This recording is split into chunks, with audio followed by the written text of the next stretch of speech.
just want to go ahead and ask you, you know, obviously you've been to the draft. You know, what's that experience like as somebody who went through the draft and then helping players prepare for it? It's nerve-wracking, you know, because you're like one step away from your dreams of making it to the big leagues coming true. So I can really empathize with all the guys, the anxiety, the anticipation, and having to run a 40. You still got to do your test days and things like that.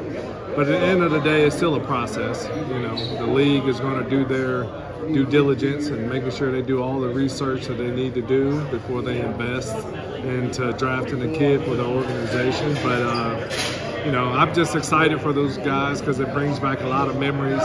You know, talked to Cam today, Scat on the football field. He's super excited for his opportunity, and I told him to make the most of it, man. You know, you get your opportunity, you know, it's like starting all over again. Play with a chip on your shoulder, and he's gonna have a productive NFL career, I think. You know, so I'm cheering for Scat. So Hines, this wide receiver room is going to look almost unrecognizable from last year. I mean, you got Jordan coming back. Yeah. You got Malik who played a little. Yeah. Is this spring practice going to be like really trying to sort everything out? Yeah. Right now we're just trying to, you know, trying to get the camaraderie down. You know, we kind of we got 7 new faces in the room now, and trying to mesh all the personalities together and stuff. But it's fun.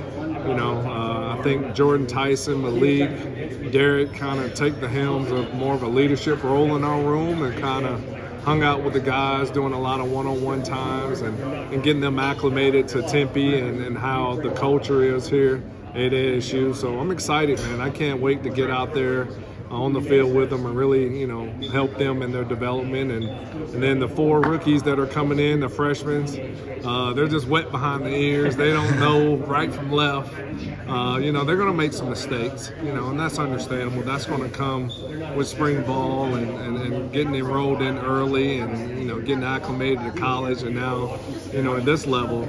But it's a process, man. It's a process. I'm excited for the opportunity and look forward. I can't wait to get on the football field and see what we got. As someone that played at the highest level, what do you make of that part of having to kind of transition and have new players come in the door? And as a coach now, like, what's your biggest takeaway of trying to build that camaraderie, like you mentioned, or trying to get guys acclimated with each other? Well, I lived it. So, you know, I've been a part of it, you know, being a freshman, getting acclimated to college football for the first time. And, you know, just trying to be more of the uncle to them, you know.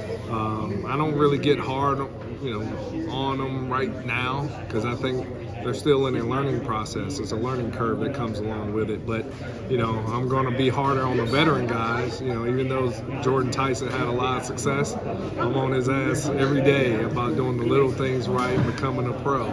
You know, but he loves that. He wants that. He wants to be coached hard. He wants to get better.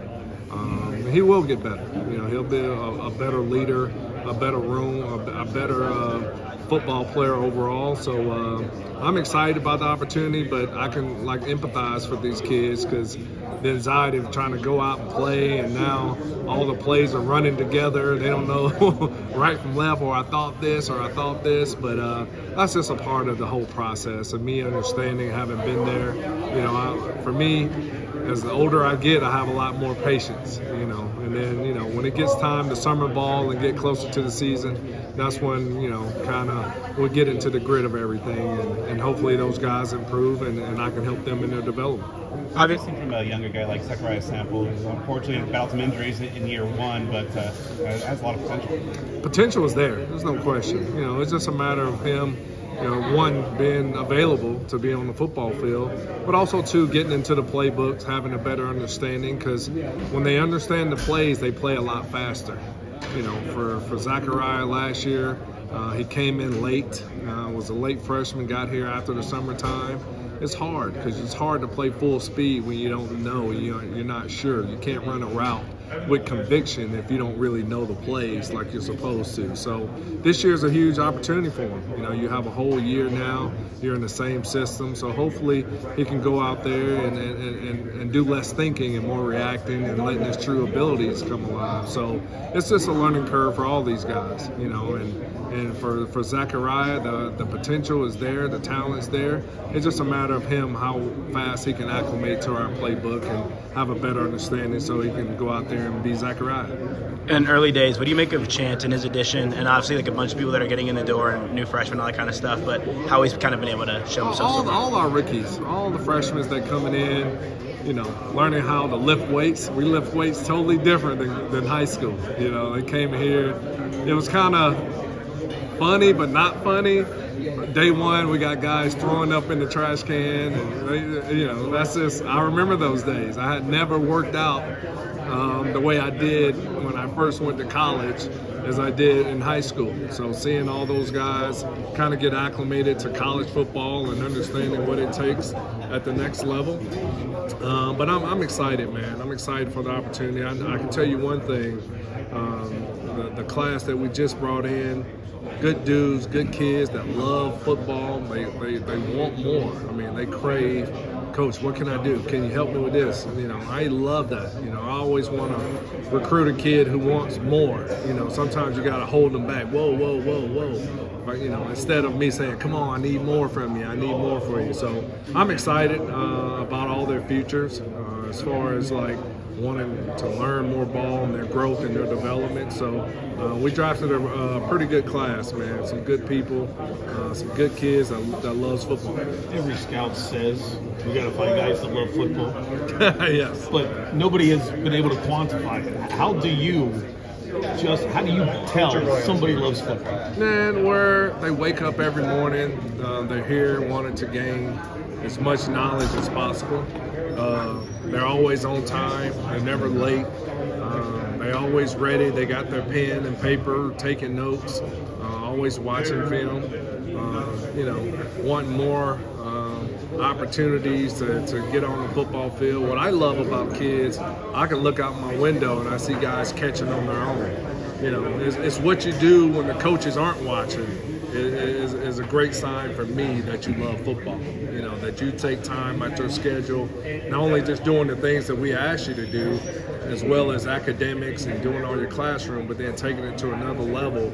I mean, we got guys in here in the building at 9 o'clock just sitting here in the treatment room, getting cold tub, getting ready to attack the day the next day.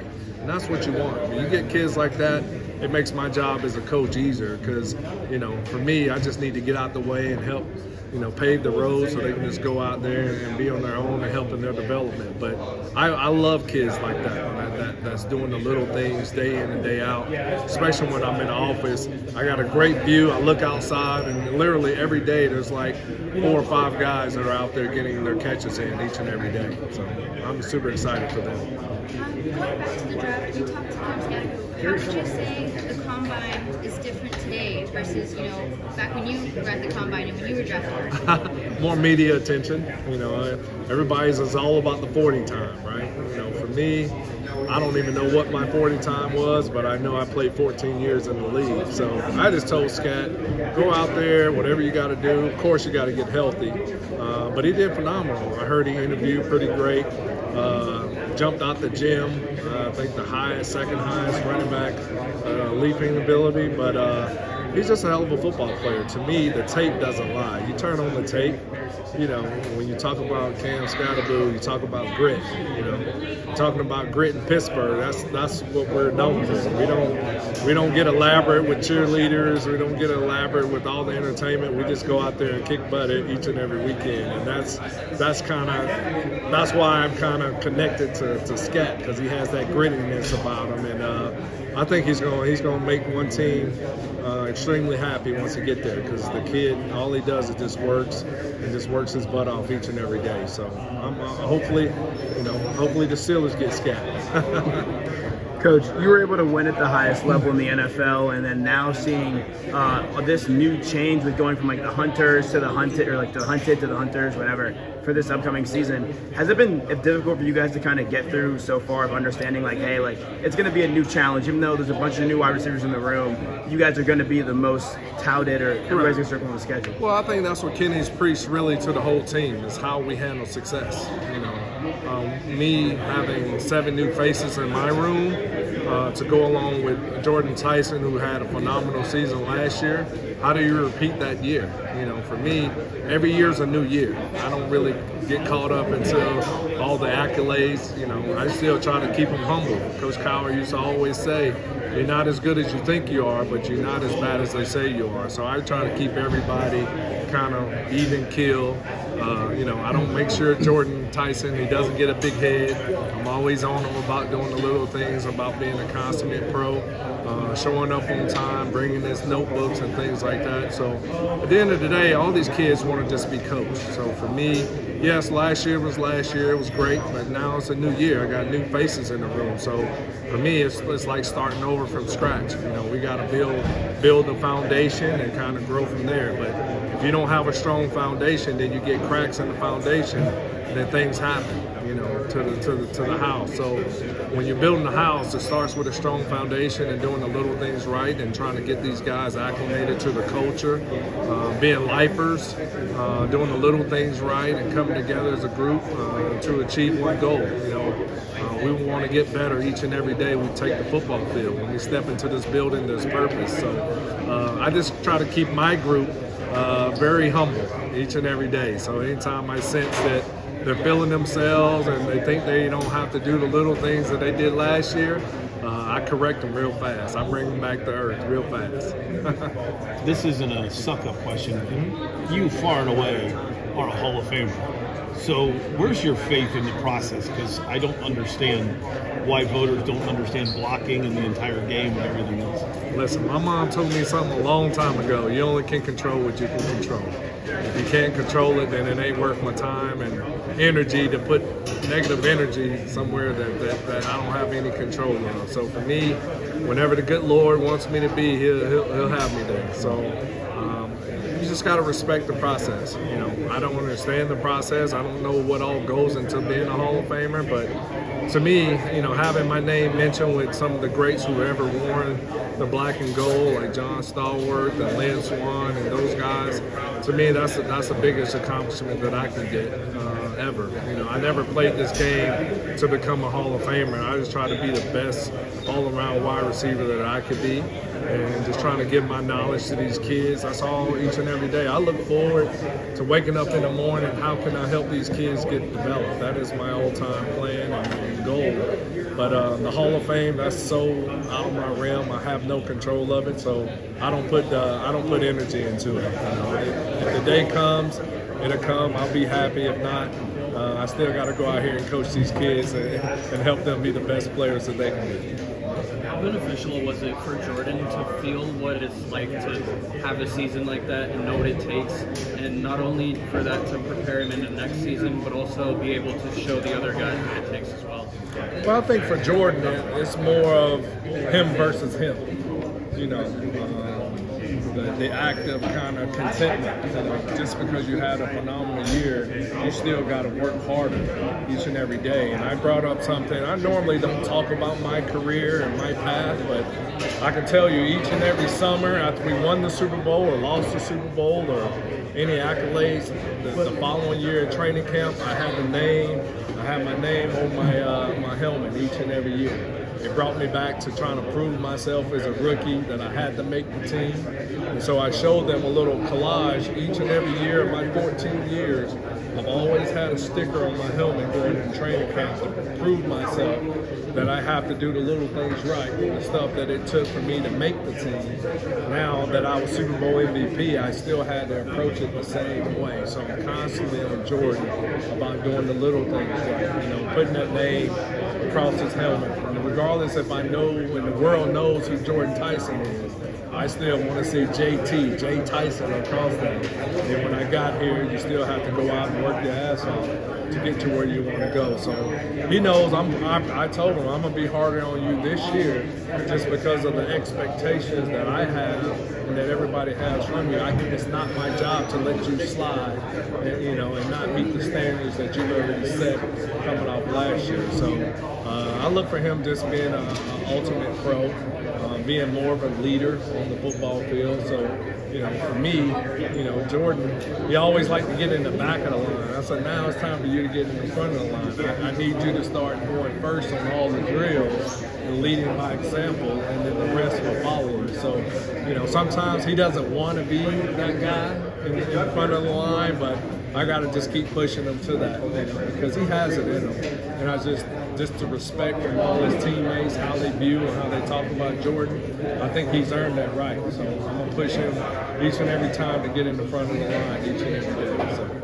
As far as how he attacked his rehab, has he been doing those little things? Yeah, listen, Jordan's in this building till like 11 o'clock, 12 o'clock, taking care of his body, making sure, you know, I think that's key for Jordan is to be able to stay healthy. I can tell you one thing, not playing in that Big 12 championship, not playing in that Texas game, ate him up so bad to the fact that he was devastated. Like, he couldn't be out on the football field. So this year, I think that added fuel to the fire to just making sure that we stay healthy throughout the whole year so we can be serviceable and be available for our team and for him to get out on the football field, because Jordan Tyson, I think, deserves to be on that stage in the Big 12 championship, playing in Texas. And, you know, he missed out on that opportunity due to injury. So right now, he's full-fledged as far as taking care of his body. He's always up here. He's in the cold tub.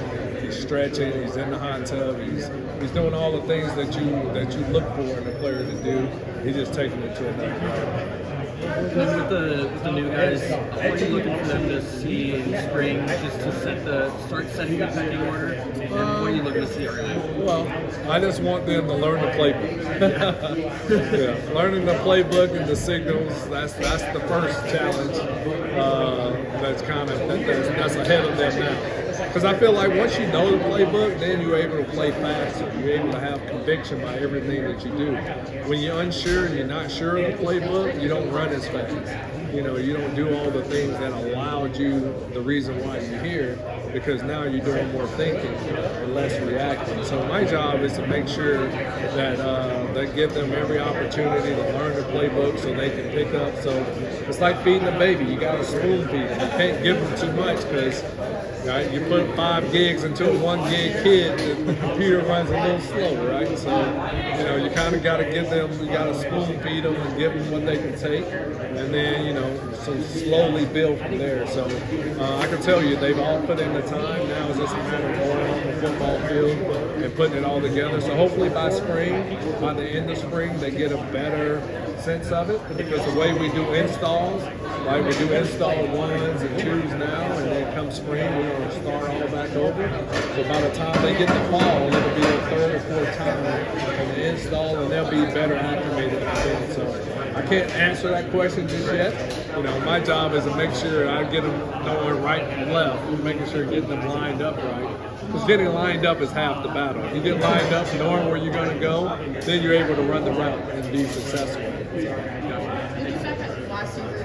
How did your strategy change when Jordan Tyson got hurt?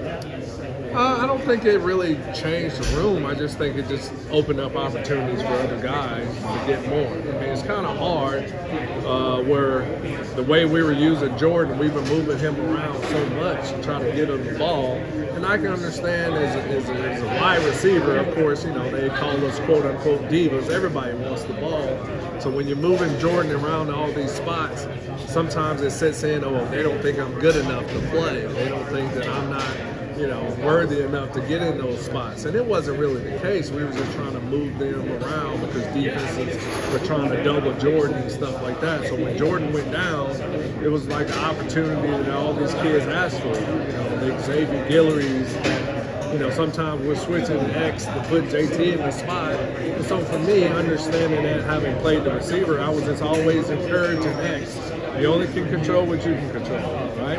Just continue to work at it. Your opportunity's going to come. And, man, in the Big 12 championship, the catch that he made, it culminated. It all came to fruition at the end of the season, kind of being overlooked a little bit because we were moving Jordan around. And sometimes, you know, I get it. You know, I just didn't want guys being jealous of other guys or hating on other guys because they weren't getting opportunity, they weren't getting the love by the media. You know, because X was blocking his butt off every play. Any long run you seen Scat probably came from X and our wide receivers blocking their tails down the field. So for me, it's just trying to keep them engaged, keep them excited, keep them understanding, yeah, you may not get your name in the paper because you made a crazy block, but that block was the reason why Scat had a breakaway run. So keeping all the players engaged, and then when you get your opportunity, make the most of it. I think Xavier, he did that last year. So I just try to keep all the players humble. Like I say, it's not just one guy. Jordan can't win the Big 12 by himself. All the guys have to get the opportunity. And then when Jordan went down, I'm pretty sure there's a lot of people that didn't give us a chance to win that game because we lost our stud wide receiver. But it wasn't about we lost our stud wide receiver. It was just about now the other guys get their opportunity to showcase what they've done. And from day one since I got here to the final product, it's like two completely different receivers. You know, the confidence they had in themselves at the end of the year as opposed to when I first got here, it's like night and day. So to see the success that we had, the play and go toe-to-toe with Texas without our star player, I think just gave, just galvanized our whole team that who's ever out there on the football field, we can get the job done because we're playing together as a unit. What's your best moment during the course of the season? My best moment? Man, I got a picture in my office of us all being Big 12 champions, because I never would have imagined. I mean, when I got here, we were the last ranked team in the Big 12. There was really no expectation, which I loved it. To me, I love proving all the naysayers of people. My whole life has been built on people telling me what I can't do.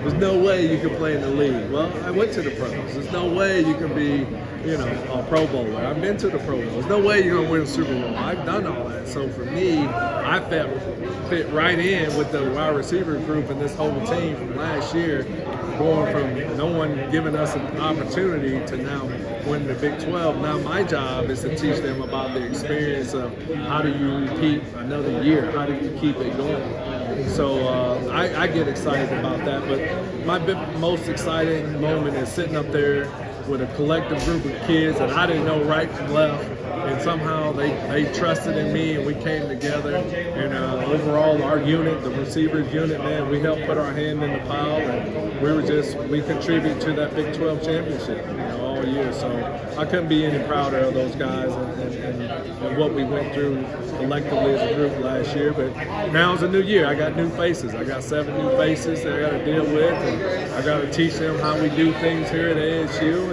And once you kind of set the tone and you set the standards are the standards. We don't drop that. And it's not just my standards, but the standards of the JTs out there. This is how we approach practice. This is how we do the little things. This is how we put time into it. This is how we take care of our bodies during the off season, each and every day to allow us to be at our very best the next day. How do you think, I apologize if you answered this, but how do you think Cam Scottaboo's game will translate from college?